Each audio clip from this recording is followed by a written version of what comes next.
Hi everyone, it's Will. And James. This is our recap for Amazing Race 35, episode 1.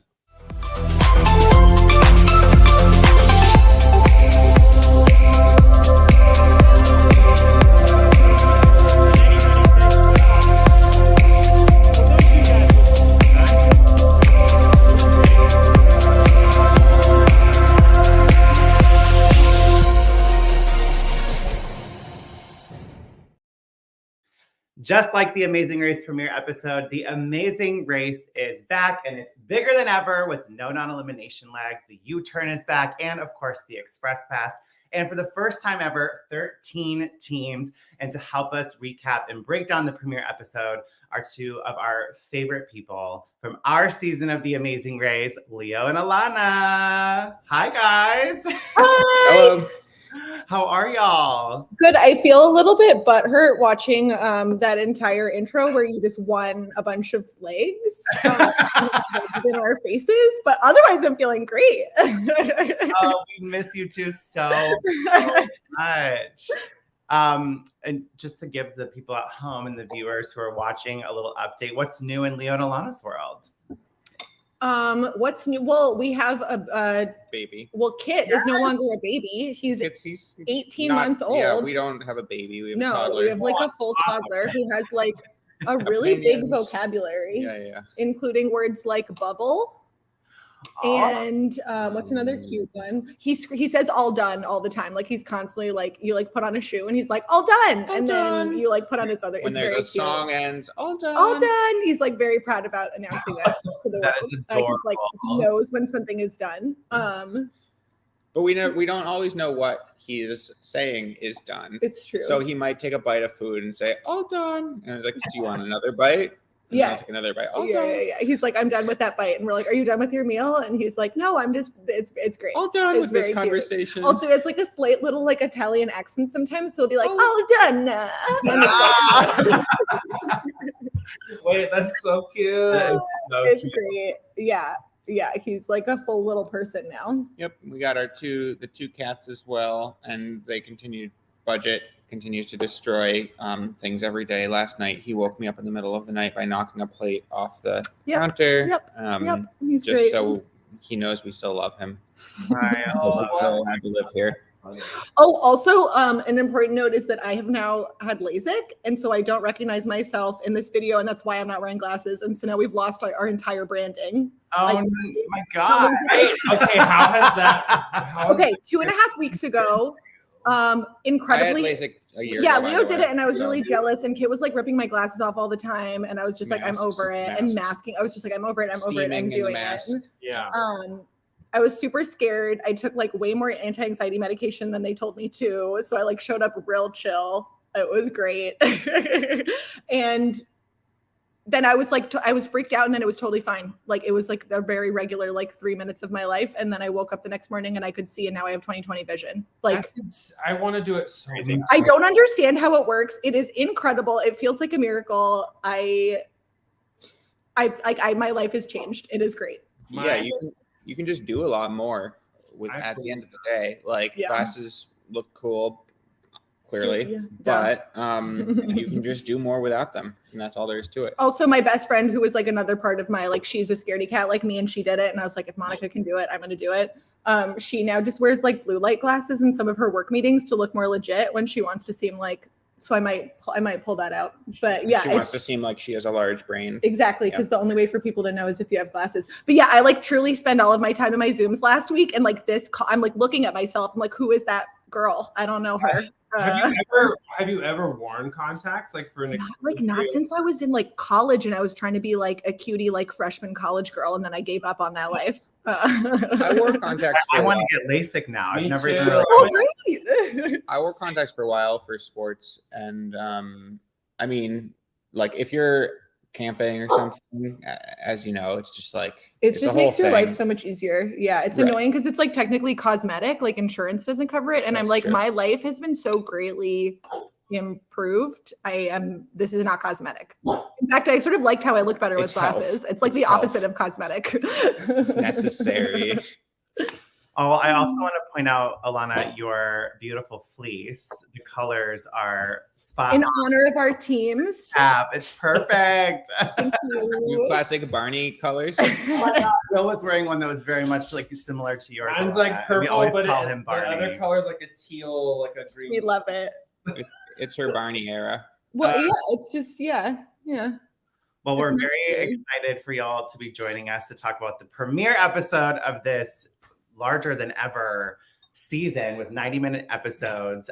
Before we dive into the episode itself, are there any teams already that are kind of standing out to you right from the jump? Ooh, Hmm. that's a great question. We're kind of like, so full disclosure, we watched the episode. We are working parents. I only had, I think, one drink during the episode. It's true. I wasn't on my phone, but I cannot tell you that I like really remember a lot about the individual. Like, it's very confusing. I There's so feel many like teams. okay, so here's That's here's good. the only thing I remember about any of these teams is one thing I will share for later because I'm sure we'll talk about them is that Greg and John were like horrifyingly smooth on camera. Like they seemed to be so confident. And I was like, I feel like that's going to take them really far because that was one of our main hindrances was like, not only are you figuring out how to do all the race stuff, but you're figuring out how to be on camera. Oh. And he was just like, when I can't remember which of them encountered Derek and Claire, but whoever, whichever of their duo did that, they were like so cool about it in a way that like made me think that they were a big threat. Yeah, that's a good point. I feel like that, Amazing Race is such a learning curve this first leg. But yeah, Greg and John made it seem very seamless, like no bumps in the road. They were very calm, very neutral. Yeah, that's a good observation. That probably will make them go very far. Yeah, I was like, that'll get them at least halfway. Beyond that, we'll see. If I had to pick a favorite, like someone who stood out, it would probably be Alexandra and Sheridan. I think they were really strong. I think they're going to go far. Well, let's talk about this episode. Obviously, these 13 teams are all lined up at the famous Hollywood sign because it's celebrating its 100th anniversary, and it's going to be the starting line for the milestone 35th season of this amazing race. We hear Ashley say she really wants to have fun on this race, and Todd being like, well, what constitutes fun? Obviously, winning. I want to be the team that wins. So I'm wondering if that's setting up this like story arc for their team specifically, especially being the comeback couple, if we're going to see them come out on top on many legs, if not winning the whole season. They already seem like a very strong team. Hold on. So this fun fact about this, they're the married couple. In orange. They wore the orange. Yeah. We found out that they're both extremely tall. Over 6 foot. Like she is. You mean like half of our season over 6 foot? but the wife is over 6 foot. Like she's a tall. And Todd is actually taller than anyone from our. He's 6'7". He's taller than me. Yeah. Whoa. Will 6'6". Yeah, Will and Gary were 6'6", I think. Yeah. He's 6'2". 6'2". Oh my god. Wow. When I found that out, I was like, I would be threatened. Intimidating. Yeah. It's very rare for me to look in the eyes of a woman. Like directly. Another team that stuck out to me at the starting line was Joe and Ian. Ian said, we have our challenges when it comes to communication, especially when one of us is stressed, which is normally me. And then Joe interjects, or when the other isn't communicating, which is normally me.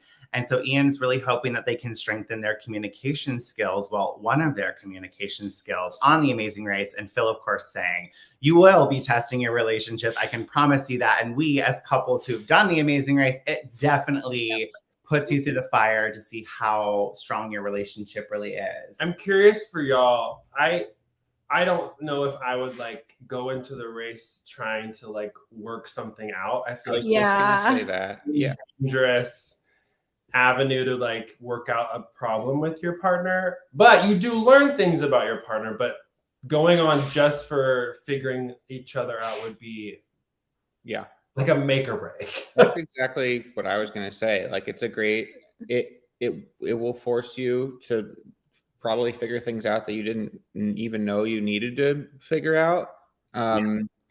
But like it doesn't seem, it just seems like an unnecessary it doesn't compute to me, right? Right. Like, Amazing Race is not therapy. that's I'm a not why little you're worried going. for them. Yeah, that's not why like, what is your other reason for wanting to go? Like, that should be at the forefront of your mind. It's not, but you see it every season. Someone says this, or multiple teams say it. They're like, this is the test. I think when we went on, we were like pretty early in our relationship, so I think we did have this idea that I was like, we'll see how we do under pressure, but I wasn't like, we're going to learn something great. I was just like, this will be a big tell because we haven't really had anything like that stressful happen to us because we've only been dating for like 8 months. Yeah. I also think your intention was more like the experience. Oh, totally. We were like, let's go fuck around and like go around the world. Like, Yeah. Great. Yeah, I feel like that little bit that they showed, I think is going to set the tone for what we're going to see with Joe and Ian. I mean, they already were getting lost on the way to LAX. They were not communicating. You know, Joe was wanting to collaborate in terms of the direction. So we're already kind of seeing these two bicker and banter, which always makes for good TV. Like, I think they're going to be a couple that will keep us very entertained in terms of their relationship. And I mean, they seem to know what works for them. And I think that's what's really important. So they're going to be fun to watch. Morgan is saying, we will 100% be fighting this race. Now, will we be able to curb the fighting? Will we be able to respect each other, love on each other, support each other? That's really the question, which is interesting. Yeah, because the sisters, in my opinion, already from the jump, they're one of the strongest teams, and they're not afraid to literally put themselves in risky situations to come out and benefit from it. They were so incredible in the Express Pass. Unbelievable. Like, they were. We were screaming at our TVs like, yes, girls, like, go for the Express Pass. And they did not hold back, and they really wanted to put their money where their mouth was. It was like, they didn't even bat an eyelash. Like, it was like, no, it was like she paused at the tarantula at the end, and I was like, that is the most justifiable thing for you to freak out about. And then she just shoved the whole thing in her mouth. And I was just like, she ate. She ate. Well, going into this season, we already know from the get-go that there is going to be a U-turn, and it's going to be very different from how we've seen U-turns in the past, in the sense that it's going to be very mandatory, which leads me to believe it's going to be very similar to season 31, the reality clash season, where they had to vote for the person who had to get U-turned. So I'm going to be very curious how that will play out. But the only people we really see talk about the U-turn are Steve and Annalee, Rob and Corey, and Todd and Ashley. And I'm wondering too, from an editing perspective, if one of those three teams will at one point be U-turned by the mandatory U-turn. Yeah, I was, the minute they announced that, I was like, won't this just create, like, force people to create little alliances? Like this, like, you're going to create voting blocks. Like, why wouldn't you? I would immediately be like, how can we team up against other people to get out a scary threat with this U-turn? Especially if you told us at the very beginning. Like, if we didn't know and then it just randomly happened, I think you wouldn't have been able to, like, form blocks. But if you know from day one and then like 6 episodes down, it's the U-turn vote, like, you're kind of already set up if you've done a good job talking to people. Yeah, totally. It's kind of a double-edged sword to announce it so early. Is what you're saying. I mean, for us, it's what happened with yields. When people got 20, everybody got a little nervous about people who had 20. Granted, it never really did anything, but Oh, Adam Millwood said this will be like the international must-vote U-turn, finally. So I guess this is a very exciting twist on the U-turn that people are looking forward to seeing. I'm excited because I think it could cause a little bit of drama. Oh, for sure. Is it going to be clear who votes for who? I guess you're going to. I think you don't have to say. I think it's like a blind vote. I think I'm understanding how this. That wasn't clear though, right? Like, we'll see. No, I think the international version has done that though. So I think that's like the theory that people are running with, is that it's going to be this like blind vote where everyone has to vote, but you're not going to know who's going to be U-turn until you get to that U-turn board.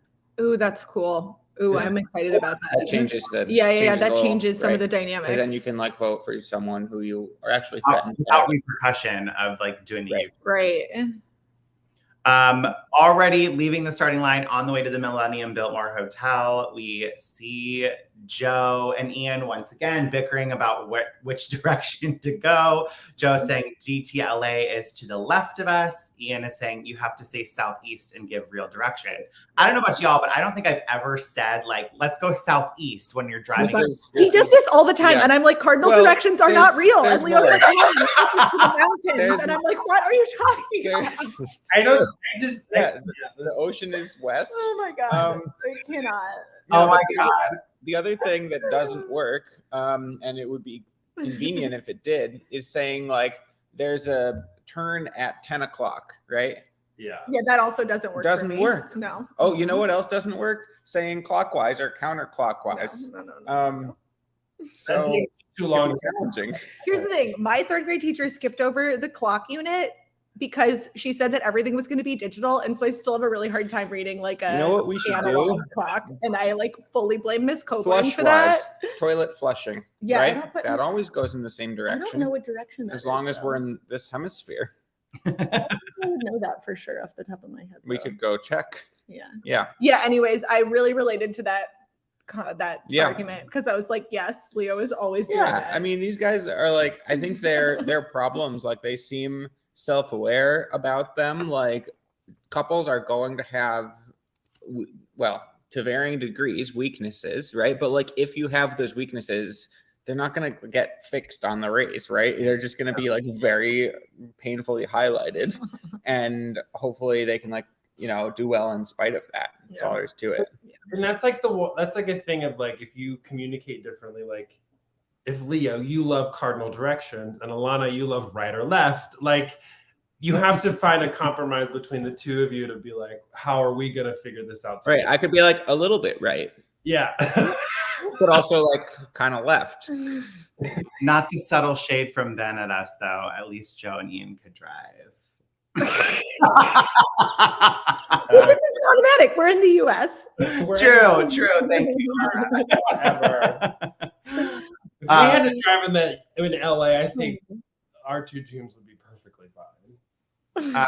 Another team that really had a cute moment already, just like leaving the starting line, was Milena and Andrea.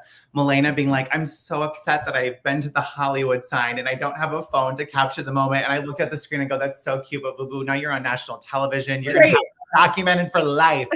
Better than a phone.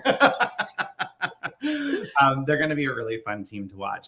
So we did our exit press with the team who was eliminated this episode. I don't know if you noticed, but Alexandra and Sheridan were like one of the few teams, if not the only one we saw, stop to ask for directions. And then the other teams like Rob and Corey, Todd and Ashley, Annalie and Steve came and like looked over their shoulder.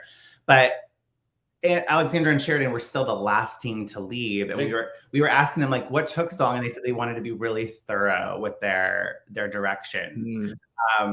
But I mean, all the other teams ahead of us. Yeah, they're such consultants.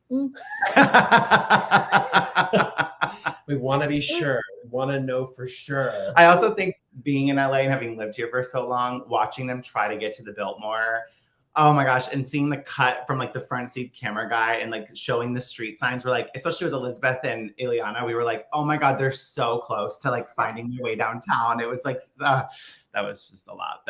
For this first row block, Who Wants to Be Above It All? They are at the historic Millennium Biltmore Hotel, which, fun fact, is actually where Will and I met for the very first time. That was the start of our love story. We met there in 2004.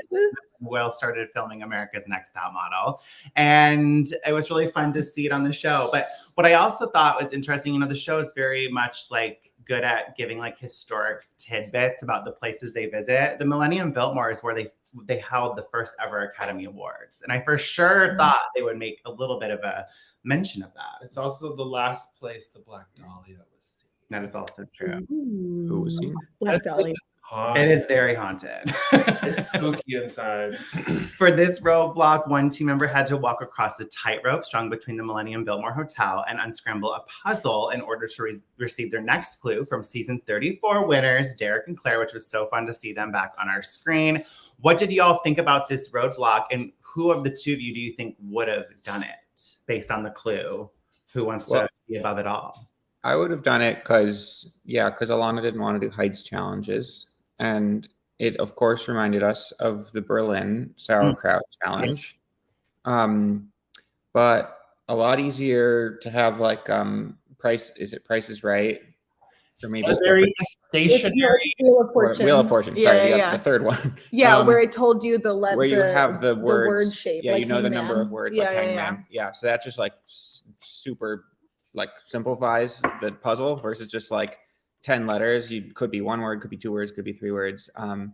But yeah, that was a fun one. I don't know what else. Well, you were mad because it wasn't high enough, and It you thought it was wasn't. like very easy. And I will say this, as tightrope? opposed to that tightrope reminded me of the It tightrope was. that we did in The clown. Right, I'm remembering now. Yeah, yeah. they could have hung on. That was the thing. Like But- you saw a couple of people literally just like Yeah, but ours was so much harder because you had to like balance yourself on you had to balance yourself with that rope, and then you had your thing, and so you didn't like. Whereas they were just able to scoot across, holding with both their hands, and I felt very jealous of that. Yeah, I would say that like Yeah. the circus challenge that I know we're like referencing another season that maybe people haven't seen, but the circus challenge that Alana did in Colombia, I think that's a lot more challenging where you're actually standing on, even though it was only like 15 feet off the ground or It was whatever. way more than 15 feet off the ground. Well, even if it was so high, even if it was only even if it was only 6 feet off the ground, it's still more challenging than one where you can just You can hold scoot on. across, Like, yeah. what's the challenge? I mean, and I'm then- sure and they'll then do the- other heights. And then the sauerkraut challenge, also Oh. not challenging because you're just dangling. You're just Right. you're fully attached, like you're not You're being walking. lowered to the ground. You're just like performing walking. So I don't even know what the point of any of it was, other than the unscrambling. And the biggest challenge, other than unscrambling the letters, was climbing up the stairs. What they should have done is put that big poster of the puzzle like underneath them While they were walking, so they had to look down.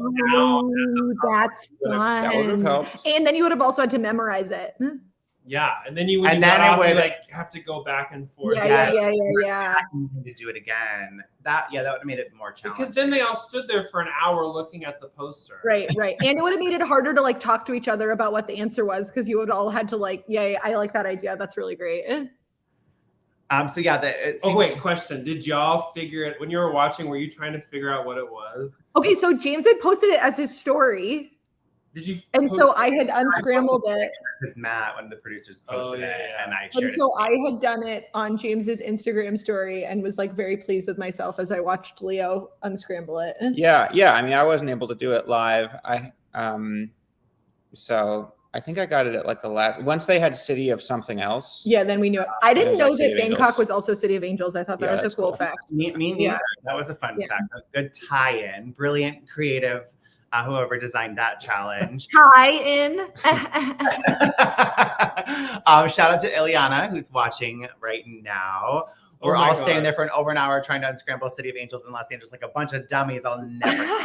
It's so hard. The thing that people don't get is that it's so much more difficult when there's cameras around you and like the pressure of $1 million is on your back. Like anyone could casually unscramble that if you're like sitting in a doctor's waiting room with nothing else to do, but this is totally different. I see Ileana has also said wasn't high enough. So I guess I stand corrected. It was high enough. I will say, I think in Amazing Race standards, though, there has been higher challenges. So For sure. in theory, it Right, wasn't like you high got, like enough. James, you had to jump off of that. Yeah, like any of the bungee jump stuff, like that is all so much more horrifying. Yeah. I would say jumping. Yeah, for me, jumping off something hot. Basically, if I'm not able to hold on to something, I consider that pretty scary. The actual height is less what it's about in my mind. Ileana says, we blacked out. The saddest part is we had City of for like 30 minutes. That's why. Oh. I mean, they're long enough to the point where what other words could you make with angels? Angles? City of Angles. Or you could do Angles. something with the GL. Like I would have probably spent a lot of time with the GL being like glah. But yeah, it was hard. When I was staring at it on your story, City of James, I kept Seagulls. thinking that it was going to be Lost in, Oh yeah, Lost in. and then I got stuck on that. I thought it Yeah. was when I was unscrambling. That was my first. Was like it's lost in something, but I couldn't. Yeah. Couldn't get The funniest answers to me were Lena saying goes in safely. Victor saying fling to safety, even though fling is not 4 No. letters. And then Todd saying pass on flying. So those were some of the funniest answers that we saw. Did any of those actually fit? Did goes in safely fit? Because oh no, okay. I mean, imagine if there was another only answer. one S, and Right. goes. If there'd been more than one answer, that would be like fun and difficult to for the producers to watch, for them to figure out the real time. That'd be hilarious. We talked to Derek and Claire, and they were telling us that like they were shocked. They also couldn't figure it out, but they said they were shocked at how many wrong guesses everybody kept telling them. She was like, it was constantly wrong answers for like an hour. And they practiced like So ways to funny. say no, like as the judge. So they were running out of options of how to say no to people. Right. Just be like, no, that's wrong. You're still wrong. But they I were feel like at a certain point, you come with a wrong answer that doesn't even fit, and they can be like, "What do you think?" Right. That's the answer. Like, did you check? Well, Greg and Rob seemed to get it fairly quickly as they were the first two out of the roadblock. They didn't stay long enough to be part of what I feel like is all the teams collectively coming together. Joe suggests, let's help each other. And Todd says, yes, if we all get this, then perhaps that can help us get on the first flight. So we see them talk. Victor gets the answer. He then tells Joel, Todd, and Liam, who are waiting in line with him. Todd is behind Annalie, Andrea, Chelsea, Sheridan, and Lena. So he's like 6 people deep in the line and decides to make a quick strategic maneuver, which I loved this moment, by saying, I think I know the answer. If I get to the front of the line, I will tell you. Brilliant. So he like sees this opportunity, gets to the front of the line, then turns around and goes, it's City of Angels, and then proceeds to go and get on before all these other teams. I loved this moment. It was fun to see the teams kind of come together, especially very early on in the race where they really don't know much about each other. That's also an interesting twist on like answer sharing, where like he explicitly gained something. Yeah. And then he like, he could have even lied at that point and like not given him the answer. He chose to give them the answer, but like it was clearly to his advantage versus just like a kumbaya, like let's all figure it out and move as a pack of 5. Right. Eliana cracked me up too, and she was like, make sure I'm all hooked up. I'm with my mom and she'll kill you. Oh my gosh, I loved that moment. It was funny. so good. Once teams leave the roadblock, they are making their way to LAX. I'm so excited to see the airport scramble, the airport drama, just more airport interaction after the last 2 pandemic-related seasons. Joe and Ian, once again, very on brand for these two, having some issues, finding their way to LAX. I mean, they kept pointing to the signs on the road. I'm like, oh, they're going further south than they need to. Joe says, I don't know if we should be getting onto the 10 or not. Ian's like, I don't know. You're the navigator, Joe. And Joe's like, I actually don't know the answer. So now it's a collaborative effort. They're just going to be providing a lot of entertainment this season. At the airport, we find out there's 2 flights available. Tickets are, of course, first come, first serve. The first 6 teams get to have a 90-minute head start over the second flight. Flight number 1 consists of Greg and John, who were the first to complete the roadblock, Rob and Corey, who were second to complete it, Jocelyn and Victor third, Todd and Ashley, who were 5th, so it kind of helped them by jumping the line. Andrea and Milena, who were 7th to lead the roadblock, got onto the first flight, and Lena and Morgan, who were 10th to lead the roadblock, got onto the first flight. So the placements are all over the place there. How do you guys feel with the airport stuff being back? I mean, I always get a kick out of a team walking into the airport and being like, get me on your first flight to Bangkok. Like, there's no production involved in that at all, right?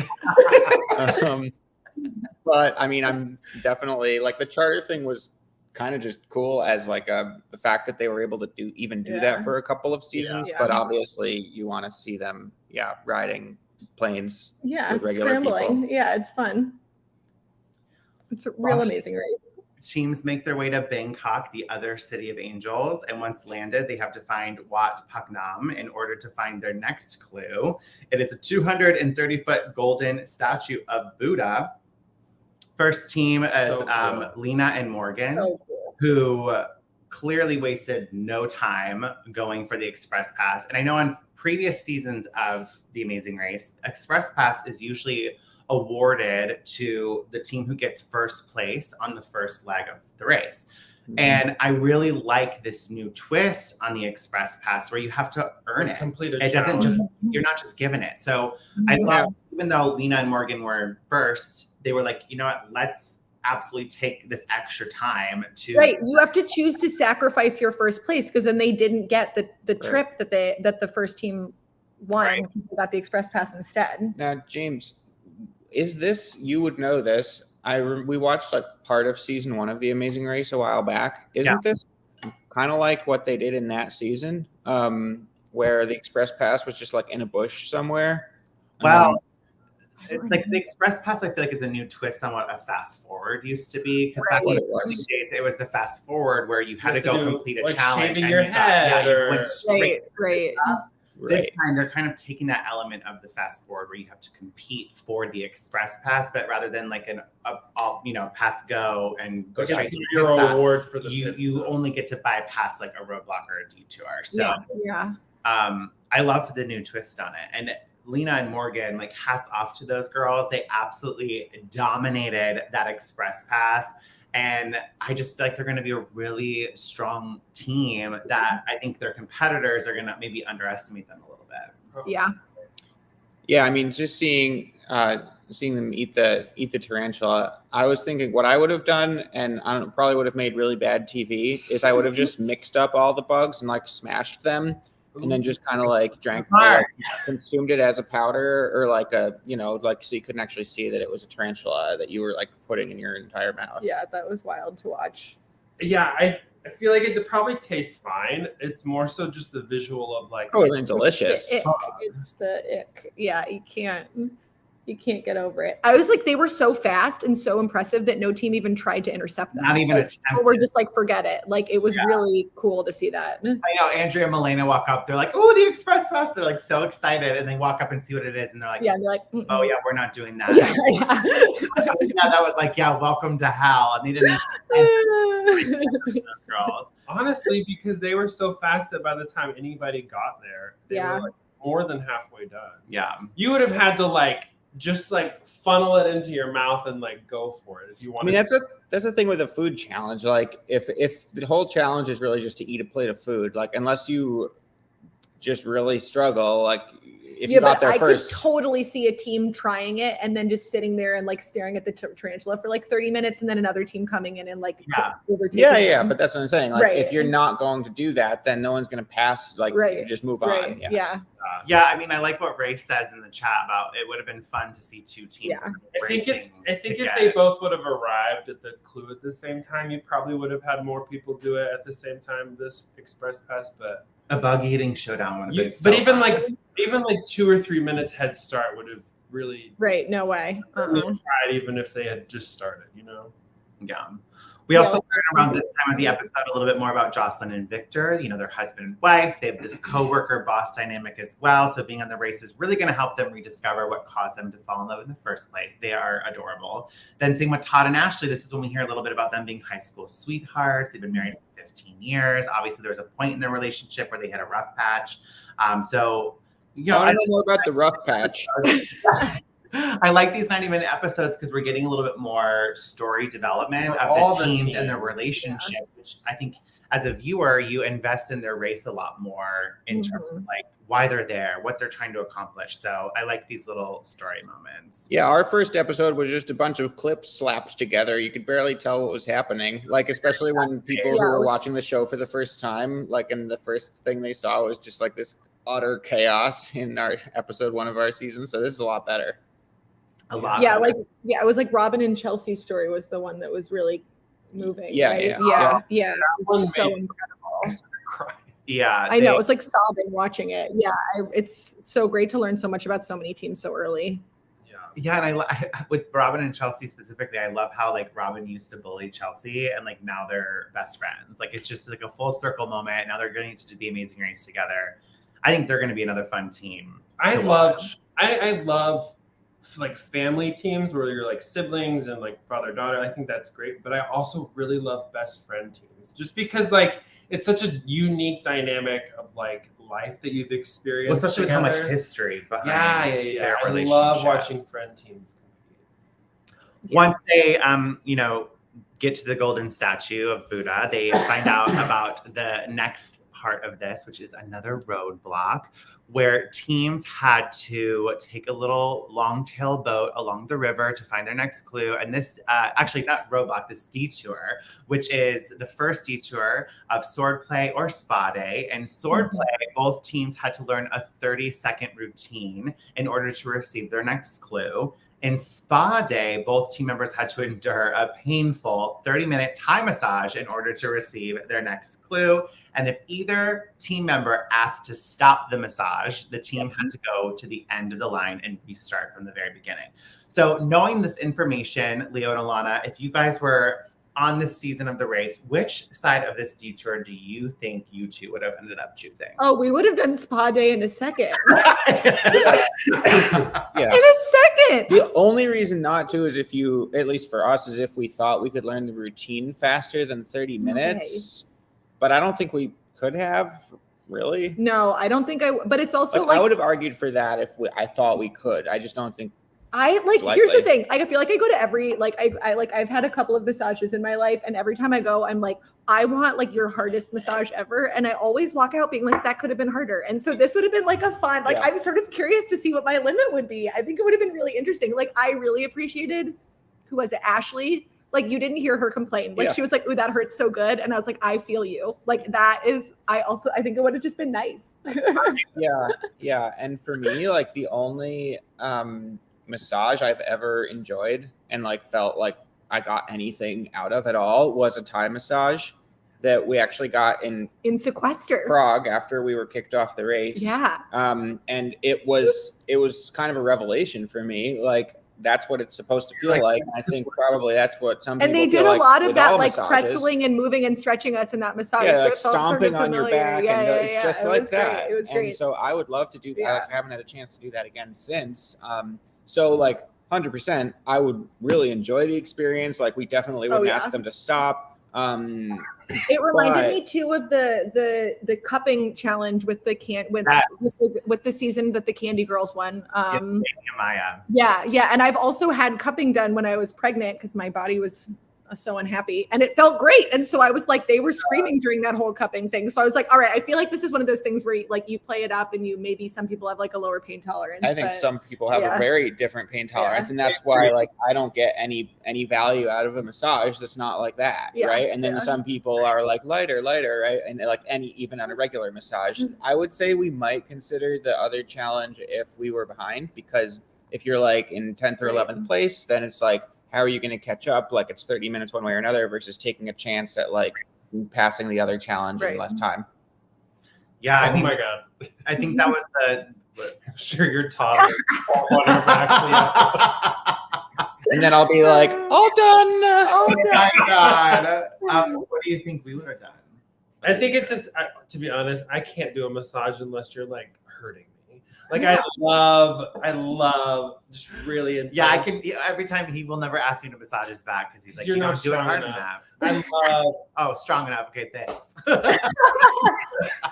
oh my God, I agree. We would have only done the. I have water, babe. Fine. Okay. Swords. If we had to wait in line for the spot, right? If there were already 5 teams doing the massage, I would have been no, I'm not waiting for somebody to finish. Let's go do that. Well, especially because the only reason I would. Especially when you show up, you don't know how far along the massage is. Right. All 5 of those spots are full. You can just guarantee 30 minutes probably. So we might as well just go to the other detour. Andrea and Melina obviously chose swordplay first, and they got there and said, this is not for us. They at least did it and switched detour, which obviously is always tricky, but it worked in their favor. Maybe they'll be Hung and Chi. Hung and Chi flipped up detour a few times on our season. And it always benefited them. So I think that switching the detour clearly benefited Andrea and Melina. Alexandra and Sheridan, going back to the pain tolerance of the massage. I mean, the whole reason they didn't pick the massage is because Alexandra was I've had 1 massage in my life and it was just too much and I just can't do it here. So they chose swordplay, which I think that when we talked to them, they wish they would have picked spa day at the end of the day. But I just like to spot it because it was so funny to watch all the team's reaction. But I also think that's easy. I mean, if you really don't have a high pain tolerance and you were experiencing that, you really don't know if you're gonna. It's easy to say now to be like, oh, I wish I would have done that. But you probably, it might have been too much. And you probably would have said stop a few times if it was too intense. Well, I mean, Todd, when he was getting his massage, accidentally slipped up saying, I don't forget what he said, but he clearly said, wait a bunch of times or something. Yeah. You have to like somehow program yourself just to like scream. Yeah. Right? Just let it happen. Well, I was really impressed with Joe and Ian. I mean, they went to swordplay and they kind of watched Alexandra and Sheridan being in rehearsal with the person that was teaching them and learn from the sidelines, is from what it looked like. And they were like, let's just get in and out. And so much so they got it on their first attempt, which is pretty incredible. Alexandra and Sheridan, you know, they were there for a while and it took them 9 attempts, but I really liked how rather than stepping aside to go relearn it, they figured, let's just keep doing it in front of the judge, which I think is brilliant because if you do end up sticking it and you get it right. Why wouldn't you? If there's no other team there, that's clearly the better choice. Like, and that's what we told them we kind of did with the Paraguay bottle dance was like, no one else is in line. You might as well just do it again. And then hopefully you because you're practicing, but in front of a judge. So if you accidentally get it, or if you like magically get it right, you can then go. Yeah, no, that was really smart of them. They just overthought everything. Painfully so. I feel like the Paraguay bottle dance might have been the moment of like, I don't know, most focus during the race for us. Just like that was hard. Yeah, it was hard. And like and like we just the kind of the pressure of knowing that like it was possible, but like up until the last minute, up until the last second, like your bottle could fall, right? It was just like a cool feeling in hindsight. That was honestly, that was something that when you got that one, you felt so accomplished. You knew. So good. Exactly. Yeah. I finally did it. That was such a huge, like, good feeling. I know, well, totally off topic. I mean, topic to this, but off topic from the season is recently in Asuncion, they like broke a world record with the amount of women did y'all see dancing with the bottle. We'll send you the clip. It was like hundreds of women with like 5 doing the dance on their head. Yes, it was that's so cool. Yeah, it was like a commemoration of like 100 years of women doing it or something. Wow. It was really cool. Yeah, going to what Ma is saying in the live chat. Honestly, the challenge was an easy choice. Take a while to learn a sword choreography or have a massage. No wonder 2 people ended up just picking the sword challenge, including the last place team. A lot of, I would say, you know, criticism on social media was that it felt a little unbalanced of a detour, which I can kind of see that argument. But the routine, it was only 30 seconds. I think the hard part was like holding your leg up and turning and like the balance part of it. The other thing that Alexandra and Sheridan said in their interview was that going from the wooden sticks with and that seemed unfair. Sword, holding the sword that was really that heavy. Was why wasn't that why the other team switched, because they were like, wait, this is different, we didn't practice this yeah because like that's really, it just feels totally different. Like it's a different weight. You have to learn how to move the sword in a way that you're not thinking about the stick. It just that felt unfair. I'm still in favor though of like it could be unbalanced depending on how able you are to learn a dance, but like having that kind of asymmetry makes it possible for a team to come back. Like you take a bigger risk, and so if you're in 10th or 11th or 12th place at this leg, then don't do the massage. Right? Because maybe you'll pull one out and like learn the rate, gain 15 minutes that there's no way you could gain back if you could manage to do the dance in 15 minutes, or you're at the end anyway. And let's talk about that, because I feel like Elizabeth and Ileana were kind of like in that situation of like, do we wait for the massage or do we just kind of go to do sword? I mean, obviously they ended up staying to do the massage, but I feel like that's a perfect example of like, they're at the back of the pack. They're trying to weigh out the risks of doing either or. Obviously by doing spot kind of worked in their favor because they ended up beating Alexandra and Sheridan, but they really struggled. Did we ever figure out how close the last 2 teams were? No. We'll have they to didn't look very close. It seemed like they weren't close because they didn't encounter each other like at the mat, or like I kept sort of waiting for the other team to win at least 10 minutes. And Please. Alexandra and Sheridan, I mean, at the end of the episode, I mean, we can talk about the pit stop really quick. So the teams obviously check in to their first pit stop. Jocelyn and Victor getting that first place finish, followed by Robin, Corey, Greg and John, Morgan and Lena, Todd and Ashley, Steve and Anna Lee, Joel and Garrett, Liam and Jeremy, Joe and Ian, Andrea and Milena, Robin and Chelsea, Elizabeth and Ileana, and sadly, Alexandra and Sheridan being the 13th team to check in, and of course, no non-eliminations. They were told they were eliminated. Alexandra even said at the pit stop, we kind of figured. So I did ask her in our exit interview, what made you assume you guys were the last place? And they said, we never saw any teams after Joe and Ian left the detour. And they said the distance from the detour task to the pit stop, they said felt like it took forever. They said it was like an hour. So much so she like broke down in the taxi. She's like, we're eliminated. Like she just kind of already knew. But I really just loved how positive they were. And like, yeah, it sucks to be the first team eliminated, but they were just so incredibly grateful. You know, Sheridan saying no regrets. Like, this was an incredible opportunity to like meet you, Phil. Like they were just so appreciative of the experience. And I really love teams like that. So, or just that, not that they were needed to be grateful, but just that they like were fans of the show and just, I don't know, it seemed like they were having fun regardless of if it didn't go their way that day. And you know, on the positive side, Sheridan pointed out that they now hold an amazing race record. They're the only team to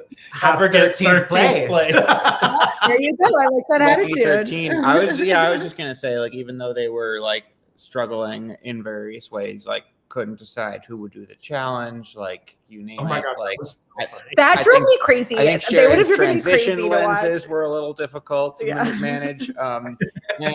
But like they weren't down on themselves. Yeah. And they weren't, getting mad at each other. They were just like a little bumbling.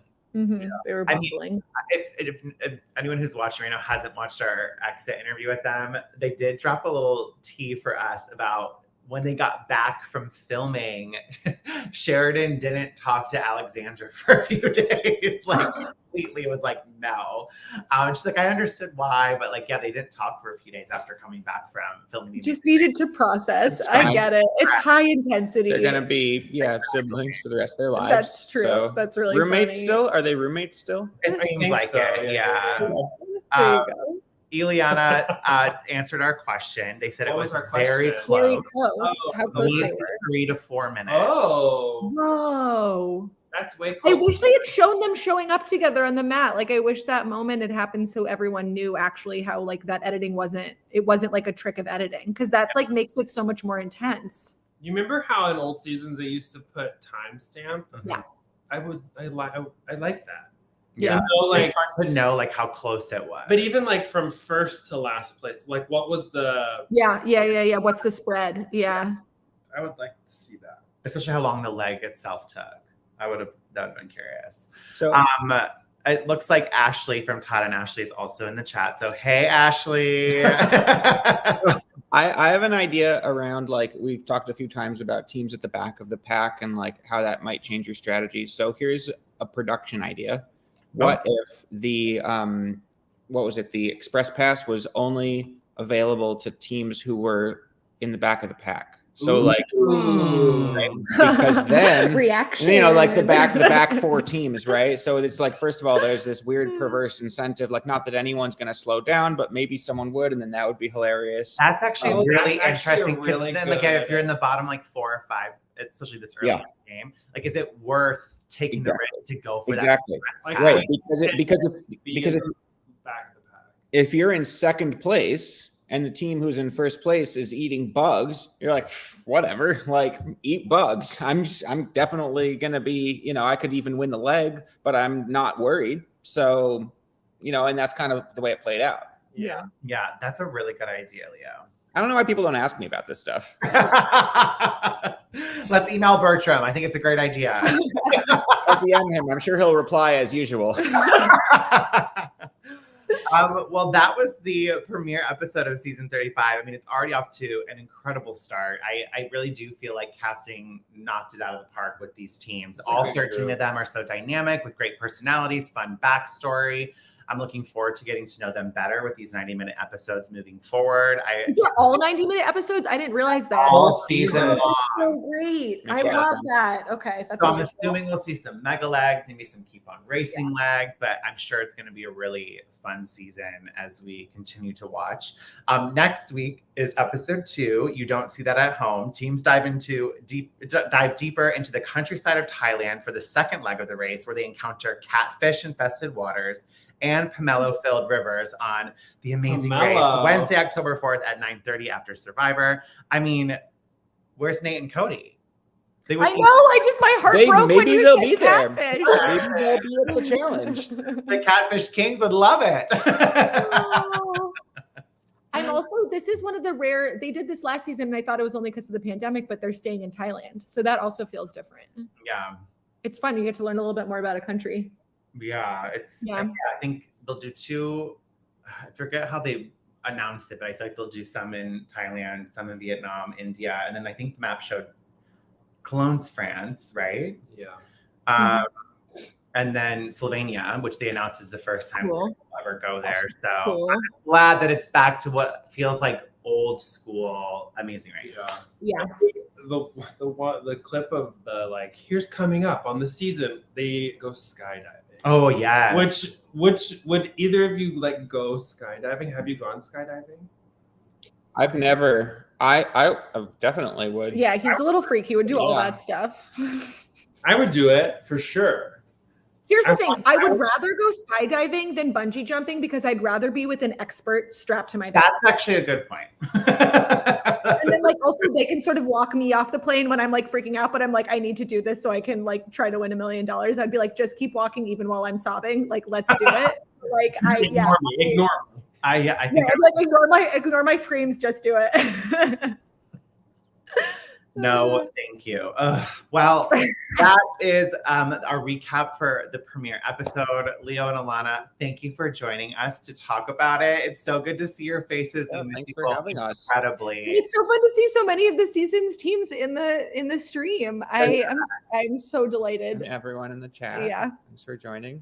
Well, hopefully we'll be able to get together with y'all soon. I think I this wanna is the longest come to period of time we've gone see without you. seeing each other. I know. True. It's true. It's partially the baby. We'll figure it out. Yeah, we'll get down to LA. Yeah. For sure. Yeah, we'll do it. I feel like we're due for a trip to y'all, especially. Oregon. You are. You're invited. I'm country. I'm telling you, you got to come see us. Just let us We'll know. figure it out. Or like even in our, Amazing Race group chat, I can't believe it's been 5 years since we filmed our season. 5.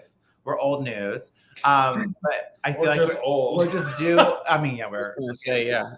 We're Our just due season's for a gonna go to reunion. kindergarten. Also, and Ray, thank you so much for the super sticker. We always appreciate your support. Leo and Alana, where can everyone find you on social media if they want to keep up with the Green Team? Same old. Yeah. Site formerly known as Twitter. You can find us pretty easily. Instagram. Yeah. I think we're public. Yeah. Yeah. And that's kind of it, right? LinkedIn. Yeah, Leo loves LinkedIn now. Leo's become like a real LinkedIn poster. Like it's great. Yeah, it's great. It's just where I sound off, Go to LinkedIn to look for Leo's work memes about like that like are like Frozen related. Oh yeah, Frozen 2 has a lot of corporate wisdom in it. Just do the next right thing. I love it. Well, we miss you too. So Thank you everyone for watching, and we'll be back for another recap next week, and hope that everyone enjoys the rest of their day. Bye, friends. Bye. Bye.